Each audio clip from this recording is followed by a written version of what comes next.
எதற்கம்மா இவ்வேதனை? ஒன்றுமில்லை.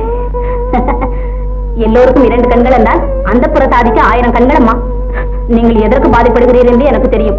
உன் பிரேமி வினோதங்களுக்கு தடைகள் உண்டானதால் தானே இந்த விசாரம். மான்சிங் மார்க்கங்களை தான் கட்டி போடலாம், ஆனால் மனதை கட்ட முடியாது. யுவராஜா தடைகளை பொருட்படுத்தார். புறப்படலாம். எங்கேதான்? சுதந்திரமாயுள்ள இடத்திற்கு, சுயநலத்தால் கலங்கப்படாத பிரேமி உலகத்திற்கு. இதையும் இல்ல அரசாங்கம் நம் மேன்மை தெரிந்து கொள்ளாதனார் அந்த அகங்காரத்திற்கு தக்க குணப்பாடம் கற்பிக்க நிச்சயித்தேன். வானா. சிறைச்சாலையில் இருந்து தப்பித்தாலும் சுதந்திரம் வராது ஷாஜாதா. அன்பினால் தான் நாம் சக்கரவர்த்தி இதையும் மாற்றணும். ஆனா ராஜாக்களோடும் ராஜ நீதிகளோடும் அனுபவம் இல்லாது பேசுகிறாய். கல்லாகிலும் கரைந்திடலாம், கல்லான ராஜ நெஞ்சம் கரையாது. வா உடனே. ஆத்திரப்படாதீர்கள் ஷாஜாதா.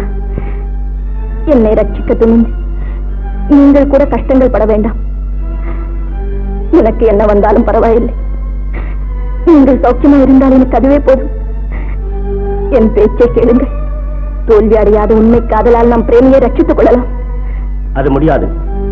அவமானத்திற்கு அவமானமே பரிகாரம், அகங்காரத்திற்கு அழிந்து போவதே பிரதிபலன். இன்றோடு அக்பர் ராஜசமோ சலீம் சாகசமோ தெரிந்து போக வேண்டியதே. யுவராஜா வேண்டாம், யுவராஜா அத்தனை சாகசத்திற்கு துணிய வேண்டாம். இந்த திக்கில்லாதவளுக்காக உன் தந்தை குமாரருக்குள் விரோதம் வளர்த்துக் கொண்டு கத்தியை எடுக்காதீர்கள். அந்த அப்பனிந்த என் தலையில் கட்டாதீர்கள். இல்லையனார், இதில் உன் தவறேதும் இல்லை. இது ஒரு அக்னி பரீட்சை. காலத்துக்கெல்லாம் பிரேம சக்தியை பறைசாற்றுகிறேன். நம் போன்ற உண்மை காதலர்கள் மனமுடைந்து வேதனைப்படாது சுகமடை செய்கிறேன். அவசரப்படாதீர்கள், கொஞ்சம் ஆலோசியுங்கள். என்னை தடுக்காதேனார். இந்த உண்மை காதல் போரிலே செத்தாலும் ஜெயித்தாலும் சொர்க்கம்தான்.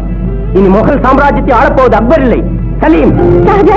மீண்டும் மகாராணி அனாரையை சந்திக்கிறேன்.